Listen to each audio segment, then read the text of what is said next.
बाजारे किनी लाइए ही घरी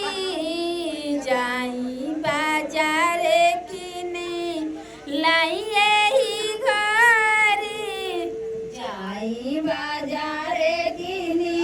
लाइए ही घरी जाई बाजारे किनी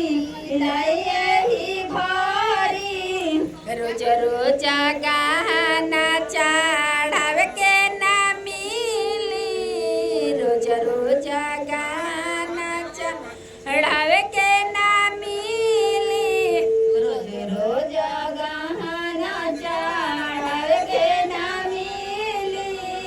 रोज रोज गहना